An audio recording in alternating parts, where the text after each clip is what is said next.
Hello everyone. In this lecture, we will discuss the concept of B tree and B plus tree. We'll also understand what is the difference between both. So देखिए, as I have told you, indexing जो मैंने आपको बताया था दो type की होती है, single level indexing and multiple level indexing. Single level indexing में क्या होता है, आपके पास एक ही सिंगल टेबल होगा, इंडेक्स टेबल, जो आपकी डेटा फाइल को पॉइंट करेगा. बट मल्टी लेवल इंडेक्सिंग में एक से ज़्यादा इंडेक्स होंगे. और मैंने आपको बताया था कि सिंगल लेवल इंडेक्सिंग के टाइप्स क्या हैं. इसके टाइप्स हैं primary indexing, secondary indexing and clustered indexing. और डायनेमिक मल्टी लेवल इंडेक्सिंग के टाइप्स क्या हैं आपके.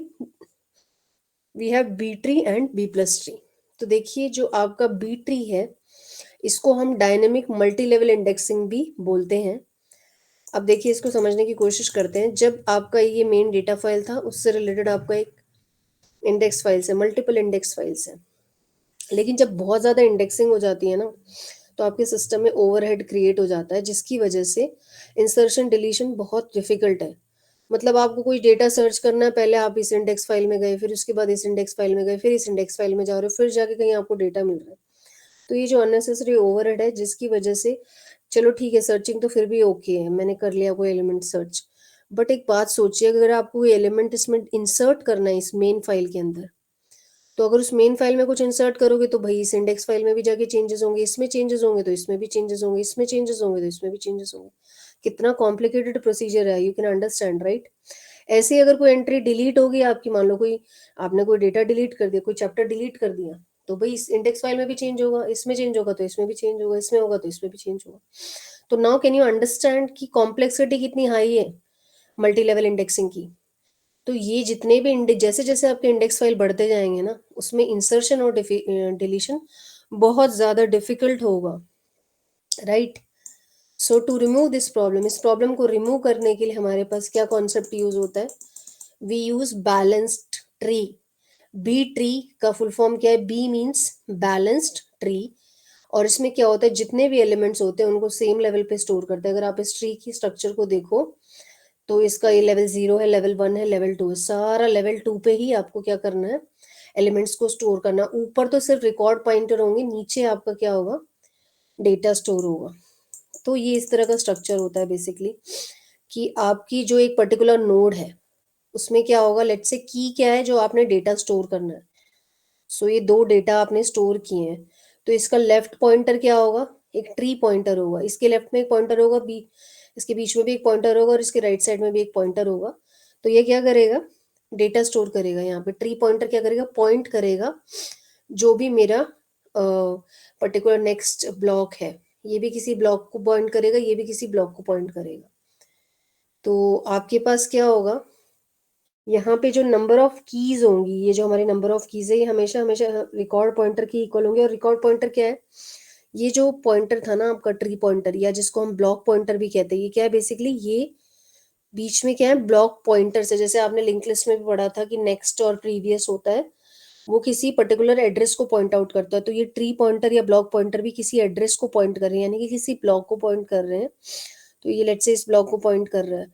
तो इसकी भी दो एंट्रीज हैं. एक एंट्री, इसको हम बोलते हैं डेटा डेटा पॉइंटर, और रिकॉर्ड पॉइंटर, दोनों में कंफ्यूजन मत रखिएगा, सिमिलर टर्म है. यहाँ पे जाके क्या होगा, ये किसी पर्टिकुलर डेटा को पॉइंट करे सेकेंडरी मेमोरी में. ये आपकी सेकेंडरी मेमोरी है, जिसको आपका जो रिकॉर्ड पॉइंटर है, डेटा पॉइंटर पॉइंट आउट करता है. ठीक है. और आरपी क्या है, data related to the key. सो ये ध्यान रखिएगा कि जितने भी आपकी कीज होंगी ना, उतने ही आपके रिकॉर्ड पॉइंटर्स होंगे. नाउ ये देखिए, ये कुछ मैथमेटिकल फॉर्मूलाज है. अभी आप इसको याद मत रखिए, हम पहले इंसर्शन ऑफ एलिमेंट्स इन बीट्री करेंगे, तो आपको बहुत आसान हो जाएगी. तो अब ये इस तरह का न्यूमेरिकल बहुत इंपॉर्टेंट है एग्जाम के लिए. देखिए, ऑर्डर ऑफ बी ट्री अगर पी है, I am again saying, if अगर order of B tree P है, तो यानी कि उस ट्री के maximum number of children P होंगे, राइट. तो अगर आपको क्या करना है, फाइंड आउट करना है कि आपके रूट नोड कितने होंगे और इंटरमीडिएटरी नोड कितने होंगे. तो मैक्सिमम अगर आपको ऑर्डर बी ट्री का पी है, तो मैक्सिमम चिल्ड्रन कितने हो सकते हैं, पी. और मिनिमम चिल्ड्रन हो सकते हैं 2. इसी तरह से इंटरमीडिएट नोड कितने हो सकते हैं, मैक्सिमम हो सकते हैं पी, और मिनिमम होंगे p/2. ये क्या हो जाएगा, सीलिंग फंक्शन, राइट. सिमिलरली अगर पी आपका ऑर्डर है ट्री का, तो कीज कितने होंगे? p-1 और रिकॉर्ड पॉइंटर्स होंगे p-1। ये थोड़ा सा आपको लग सकता है आपको याद करना पड़ रहा है, बट आप न्यूमेरिकल करोगे तो आपको ये काफ़ी इजी लगेगा। अब ये देखिए कि ये भी एग्जाम में बहुत पूछ लेते हैं आपसे कि बी ट्री और बी प्लस ट्री में डिफरेंस क्या है। अभी हमने पढ़ा कि बी ट्री और बी प्लस ट्री दोनों के यहाँ मल्टी लेवल इंडेक्सिंग है, और ये हम क्यों यूज़ करते हैं? ताकि हम एक्सेस टाइम को रिड्यूस कर सकें। तो अब आप इसको देखिए, लेवल 1 इंडेक्सिंग में क्या हो रहा है आपके पास? लेवल 1 लेवल 2 इंडेक्स फाइल्स हैं ये आपकी, और ये क्या कर रही हैं? ये जो नेक्स्ट पॉइंट है ना, ये जो आपका सेकंड कॉलम है, ये बेसिकली पॉइंट करने के लिए यूज होता है। एड्रेसेस होते हैं इसके अंदर, जिससे ये नेक्स्ट ब्लॉक पे पॉइंट करेगा। तो ये जो एड्रेसेस है इनसे ये इस ब्लॉक पे पॉइंट करेगा, इसमें भी कुछ एड्रेसेस की होंगे, जिससे ये जाके फाइनली आपके डेटा को फाइंड आउट करेगा। सो ये आपके डेटा ब्लॉक्स है और ये आपके इंडेक्स है। तो this is multi level indexing. अब next important point is B3 and B plus 3 are actually multi-level indexing but with small modifications। में क्या modification है? ये important point है, आपको ध्यान रखना है कि multi-level indexing is static, मतलब this is static, cannot be modified, they cannot grow or shrink। अगर आपका multi-level indexing static है, because they are, जो हमने पहले सारे टेक्निक्स पढ़े थे वो सब स्टैटिक थे, वो चेंज नहीं हो सकते थे, ग्रो या श्रिंक नहीं कर सकते थे। But B tree and B plus tree, मैंने अभी भी आपको बताया ये क्या होते हैं? डायनेमिक होते हैं। So that is why it is also called as dynamic multi level indexing. अब इससे रिलेटेड कोई थ्योरी आपको करने की जरूरत नहीं है, अब हम सीधा न्यूमेरिकल्स करेंगे और आपको क्लैरिटी होगी। बट थोड़ा सा कॉन्सेप्ट हम यहाँ देख लेते हैं। Why do we prefer B tree and B plus tree and not other binary trees? हमारे पास देखिए एवीएल भी है, बीएसटी भी है।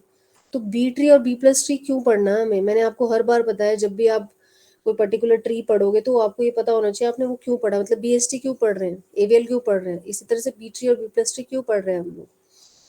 In other trees like binary trees, they can have only 2 children, right, to every node। और वो कैसे ग्रो करते थे?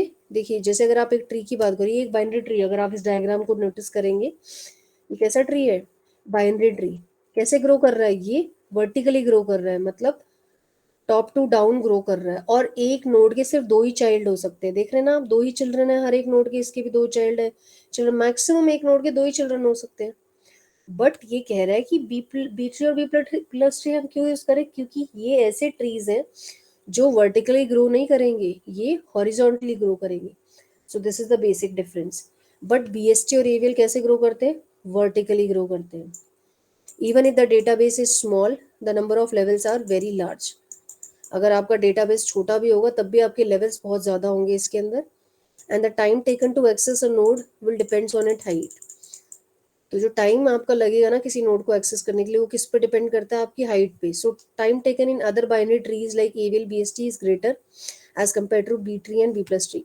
तो बेसिकली ऑब्वियसली हम अगर बी ट्री और बी प्लस ट्री पढ़ रहे हैं तो वो इसीलिए पढ़ रहे होंगे क्योंकि इसका टाइम कम होगा। सो एवीएल ट्री और बीएसटी ट्री में हमारा जो टाइम है ना एक्सेस करने के लिए, वो बहुत ज़्यादा लगता है as compare to B tree and B plus tree, because both B tree and B plus tree have very few levels. इसमें लेवल्स बहुत कम होते हैं, मतलब ज़्यादा लंबा हाइट नहीं जाता है, छोटी सी हाइट होती है। सेकेंड लेवल थर्ड लेवल तक आपका डेटा स्टोर कर लेती है। सो ये बहुत फास्ट होती है एक्सेस करने के लिए। और एक और इम्पॉर्टेंट पॉइंट आपको ध्यान रखना है। So the advantage of B tree and B plus tree is you can keep height of the tree small. इसमें आप ट्री की हाइट को छोटा रख सकते हो, and we can store as much data as possible in each node. हम tree की हाइट को छोटा रखेंगे, स्मॉल रखेंगे, और जितना ज़्यादा मैक्सिमम इंफॉर्मेशन स्टोर कर सकते हैं वो स्टोर करेंगे, and can reduce the number of levels. And अगर लेवल्स रिड्यूस हो जाएंगे तो टाइम भी रिड्यूस हो जाएगा। सो नंबर ऑफ, एक और इम्पॉर्टेंट पॉइंट एग्जाम में ज़रूर पूछते हैं कि बी ट्री और बी प्लस ट्री में फिर क्या डिफरेंस। चलो भाई ठीक है, आपका एवीएल ट्री और बीएसटी ट्री में ज़्यादा टाइम लग रहा था तो आपने बी ट्री और बी प्लस ट्री पढ़ा, बट इन दोनों में फिर क्या डिफरेंस है? तो डिफरेंस ये है कि number of levels in B tree, B plus tree are less than the number of levels in B tree. यानी कि बी प्लस ट्री में तो बी ट्री से भी ज़्यादा, मतलब उससे भी कम लेवल्स हैं। So B plus tree can store more information in less number of levels compare to B tree. देखिए, क्योंकि इसमें नंबर ऑफ लेवल्स इससे भी कम है तो ये उन कम लेवल्स के ऊपर ही बहुत ज़्यादा डेटा स्टोर करता है, तो ये और भी ज़्यादा डेटा स्टोर करेगा बी प्लस ट्री। और so in practice B plus tree as compare to B tree, तो हम रियल लाइफ में बी प्लस ट्री को ज़्यादा यूज़ करते हैं as compare to B tree. This is very very important. Again just a quick summary that B tree को हम या बी प्लस ट्री को हम डायनेमिक मल्टी लेवल इंडेक्सिंग भी बोलते हैं। ये आपकी डेटा फाइल है, और अगर आपकी एक से ज़्यादा इंडेक्स फाइल्स होंगी तो क्या होगा, उसे मल्टी लेवल इंडेक्स बोलेंगे।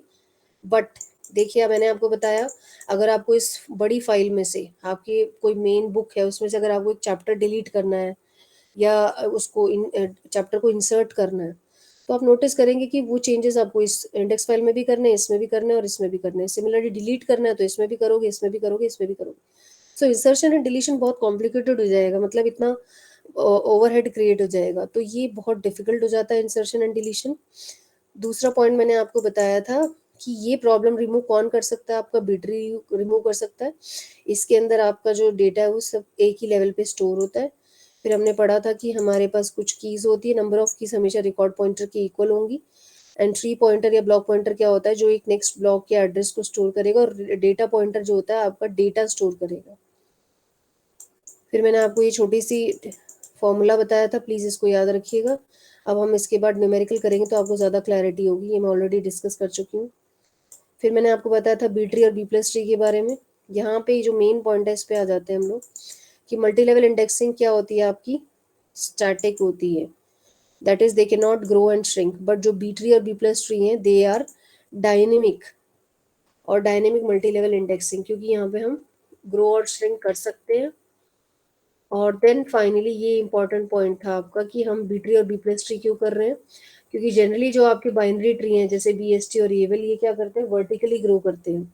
ऐसे देख सकते हैं आप, मतलब टॉप टू बॉटम ऐसे ग्रो कर रहे हैं। बट ऐसा करने से क्या होगा, ट्री की हाइट बढ़ जाएगी जिसकी वजह से उसका टाइम कॉम्प्लेक्सिटी इंक्रीज हो जाएगा। बट यहाँ पर क्या होगा, बी ट्री और बी प्लस ट्री में हम हाइट को कम रखेंगे। So height of the tree smaller in B tree and B plus tree, so that आप ज़्यादा से ज़्यादा इन्फॉर्मेशन स्टोर कर सकोगे और आपको कम टाइम लगे एक्सेस करने के लिए। और बी ट्री और बी प्लस ट्री में क्या डिफरेंस है, बी प्लस ट्री के जो लेवल्स है वो बी ट्री से भी कम है, और इसलिए ये इससे भी ज़्यादा फास्ट है, इसमें हम और ज़्यादा डेटा स्टोर कर सकते हैं, और रियल लाइफ में हम बी प्लस ट्री को यूज़ करते हैं। That's all, thank you so much.